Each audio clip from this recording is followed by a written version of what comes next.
Good morning, everyone. Morning. Welcome to another Wealth Coffee Chat. Good to see a bunch of you on. Kevin, as always, fast this morning on the live. Great to see you, mate. Sharon, Allison. Good to see you back from the Facebook wasteland of being banned or whatever happened. Stephen, Donna, Scott, morning to you. James, Anne, Simon, Jeanette, Joseph, Chris. We've got a good lineup this morning. Hey, great to see all of you on this morning. Thanks for joining. Another Wealth Coffee Chat. Jason Witten's my name. Most of you guys know that. I'll do some intros while we get the internet and the lives all warmed up here. Morning, Kylie. Been hosting a little Wealth Coffee Chat for quite a while now, where we get to hang out each morning around about 10 past 8 and talk about the world of residential, mostly property investing. That's what we do, buy and hold. This thing's a marathon, not a sprint. About idea of buy a good piece of real estate or multiple good pieces of real estate and own them for a reasonably long period of time to create some wealth and income for you in the future. That's what we're here about. This is what we get up to. Morning. Kylie, Bradley, Joseph, David, great to see you guys here this morning. If you're new, say hello. Let us know where you're dropping in from, where you're coming from. We've got plenty of people joining our programs for coaching and support. So let us know what's going on for you. Great to have you on this morning. Hey, this morning I wanted to talk about, maybe just reverse up a little bit, go through the process, the conversation about how we go about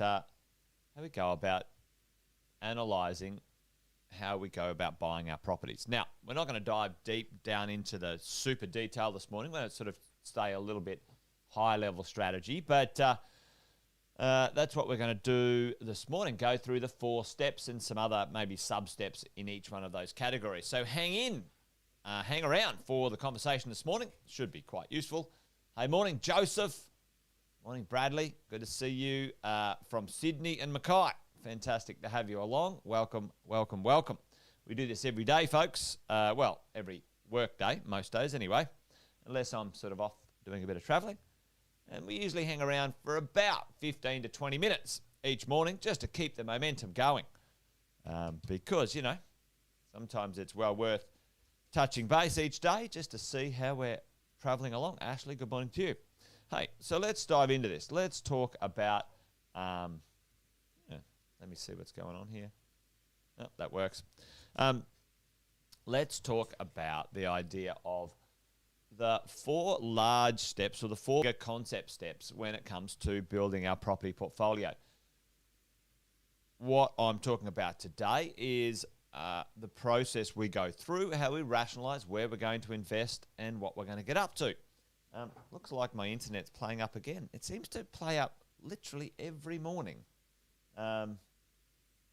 for about 20 seconds every time. But anyway, just let me know in the chat if it's still coming through. It looks like it's fixed itself up right now. But anyway, let me know if it's still coming through. If there's any issues, just give me a, yep, it's fine in the chat. But I'll keep charging along anyway. Ashley, Aaron, good to see you. So the 4 steps. Yep, thanks, Bradley. So 4 steps. Number 1, after we've decided that we want to become a property investor and so on, before we do anything, before we go and look at any properties, before we go look at anything that we are doing, what's the number 1 thing we must understand? We've decided, we've got goals, like we're going sort of, we've decided we're going to build our property portfolio. Don't worry about, that sort of stuff. We're now in the action steps of what we're up to, how we get down to and define and choose a property.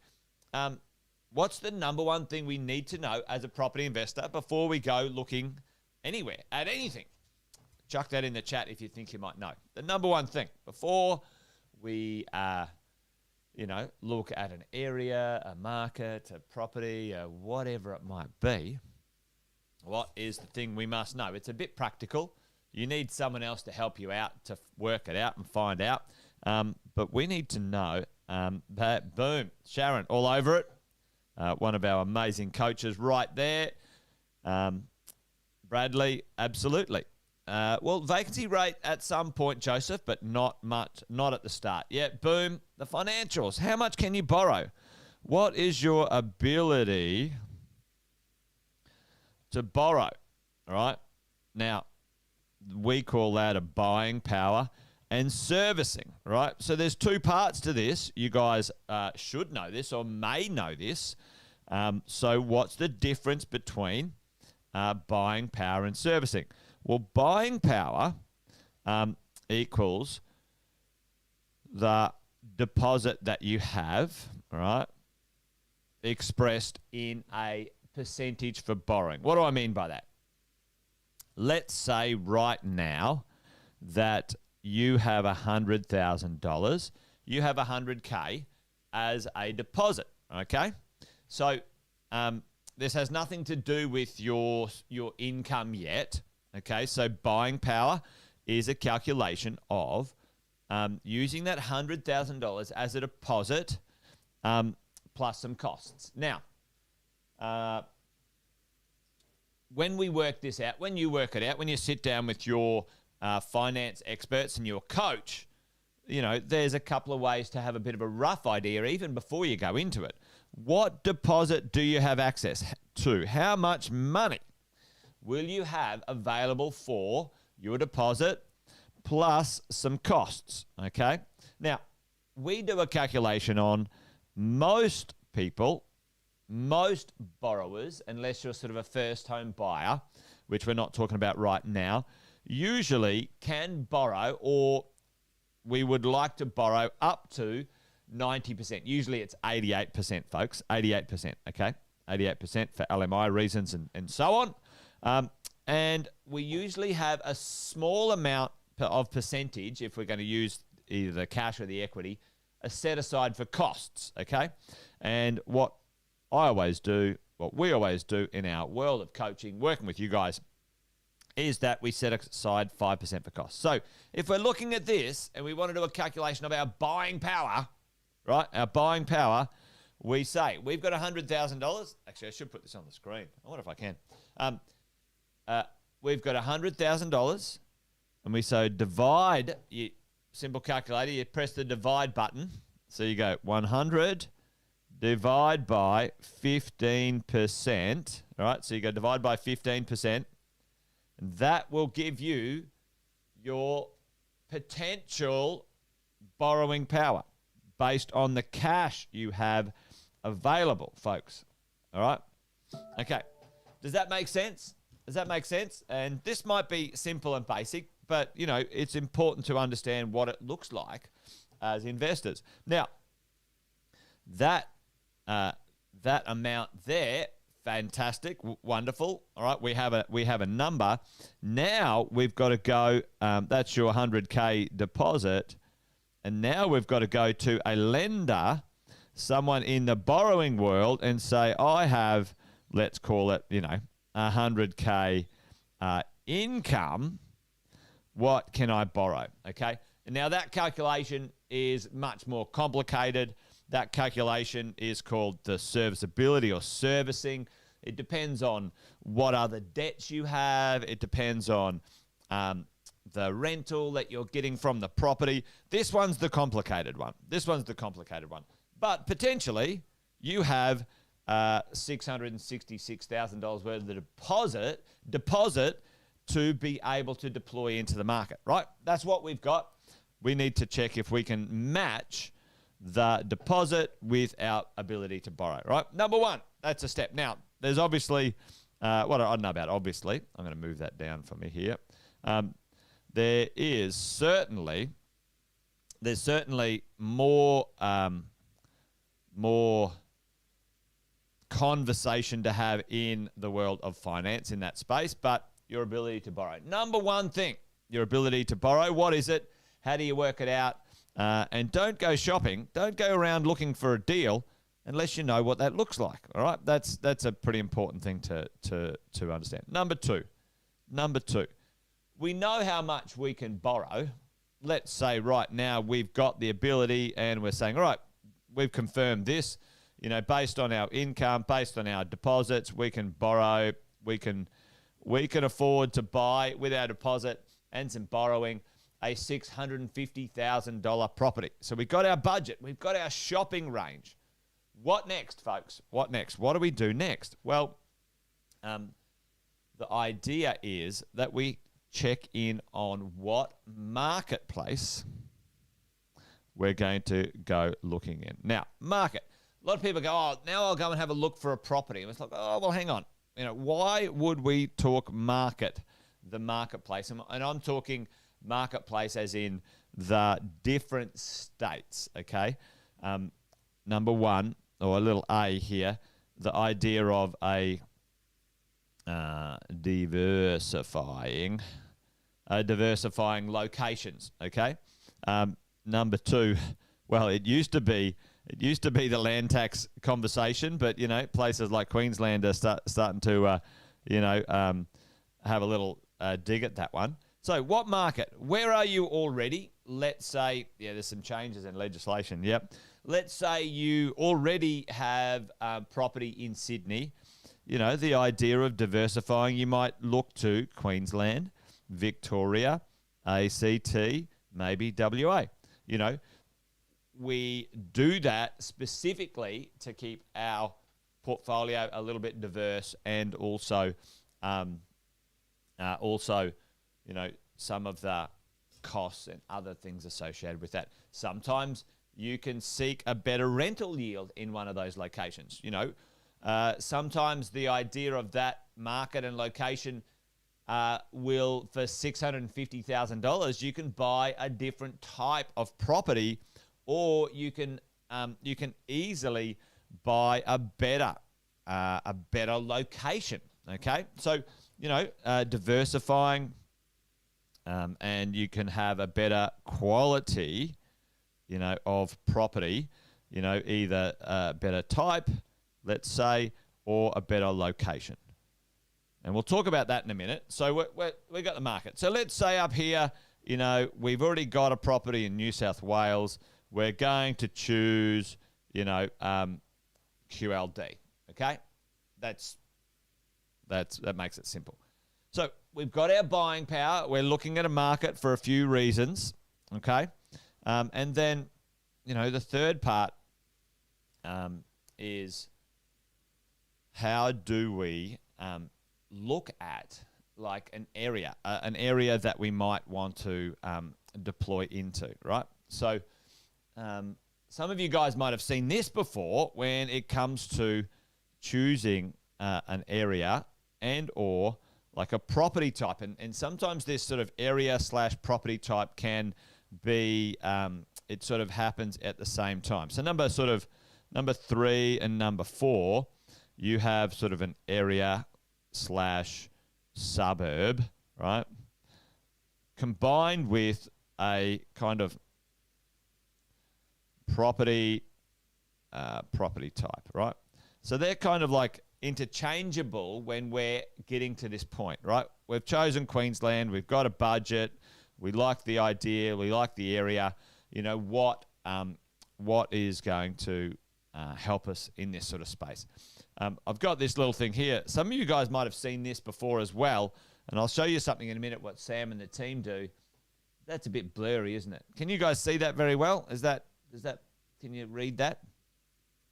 How do we go about, choosing the type of deal, when we're talking, it's not only property type, but it's a type of deal, right? Off the plan, delayed settlement, a land bank. Do you get discounts? Do you look at some other incentives? Do you get a land and build?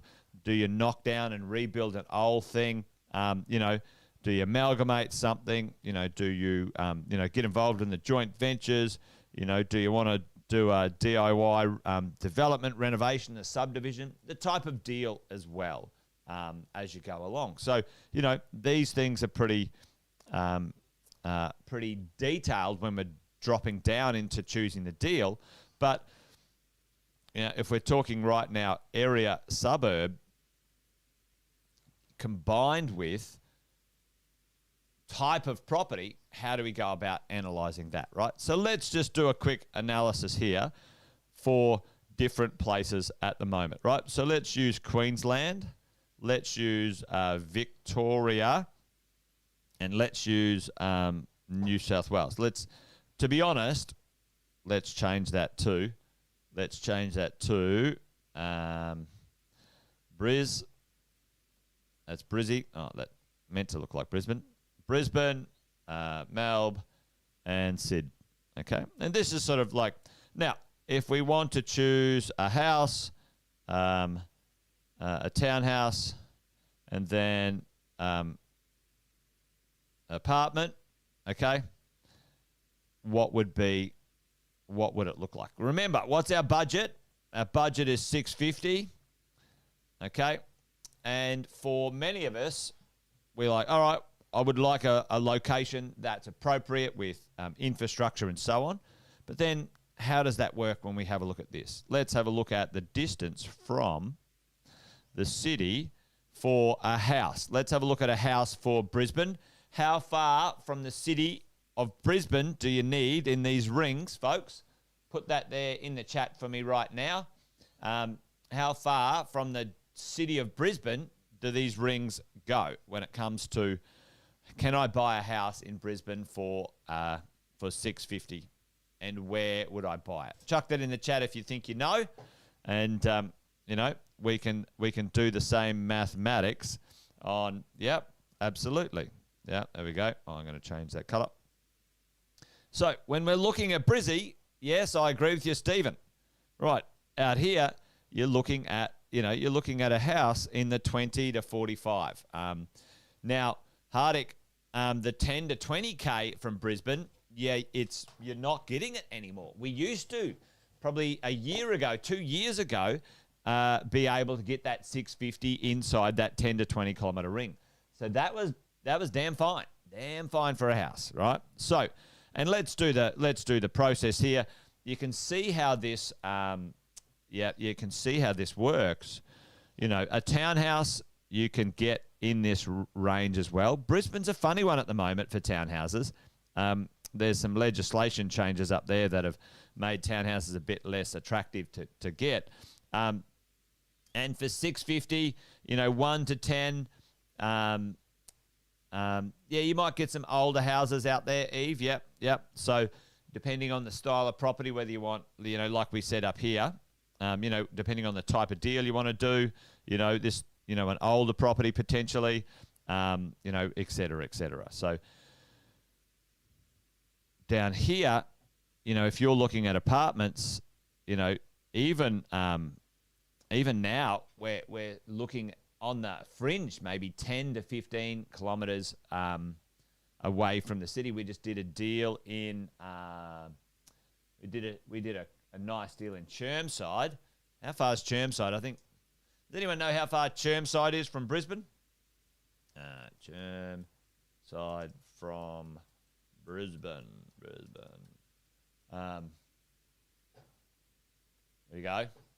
13 kilometres. 13 kilometres. There you go. So, it's just on the fridge. Yeah, 15-ish. There you go. Yep, 10. Yeah. So, for $650, that's where we're landing, folks. All right. So, this is the type of conversation and process we go through when we're choosing to build our portfolio and how we go about it, right? If we did Sydney, where are you going to go for $650? Where are you going to go for $650 in a house in Sydney, folks? Anyone? Oh, gee, I tell you. I don't even think, well, it's certainly way out here somewhere. It's way out here. That's where a house is for Sydney, It's way more than 45K. That is for sure. That's for sure. As you go along, I don't think you're going to get much in the way of Sydney out there, way. Alison, you're dead right. You go to Newcastle. Actually, you've got to go all the way. Not even Newcastle, Marcus. You're probably going to the Hunter Valley. You're going out that way.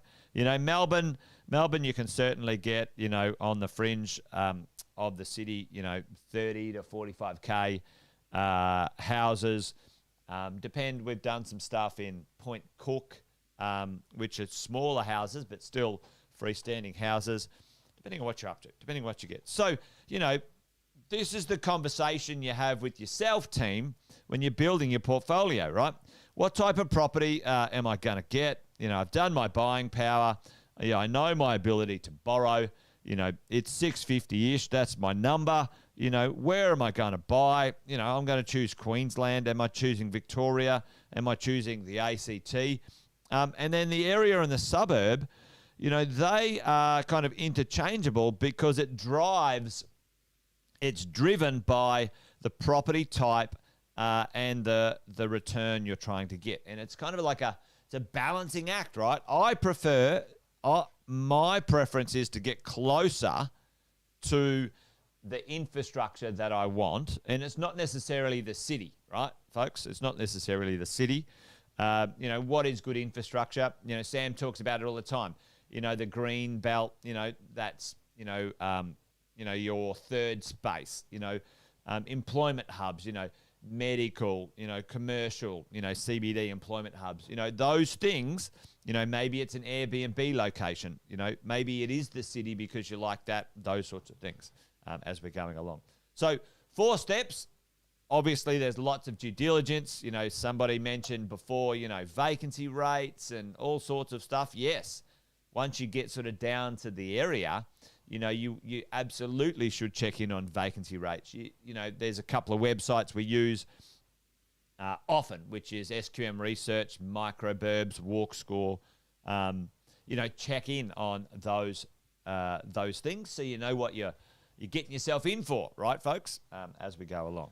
Okay, so hopefully that was useful. One thing I want to remind you is certainly don't get too overwhelmed with analysis paralysis, right? You can get too carried away with trying to pick the perfect property. There's no such thing, folks. There's no such thing. For most of us, unless you're a really active investor, right? If you are searching out active investments, things like renovations, things like subdivisions, things like, you're going to actively push the value or actively do something to the real estate, then you need to do more analysis on those types of deals because the outcome is time-bound and specific and you want something to occur, where a medium to long-term buy and hold property portfolio has less immediate need to be perfect. And there's no such thing as perfect. I've already said that. But you buy a good property in a good area and you hold it for basically forever. Buy well, never sell is my catch cry. You guys know that.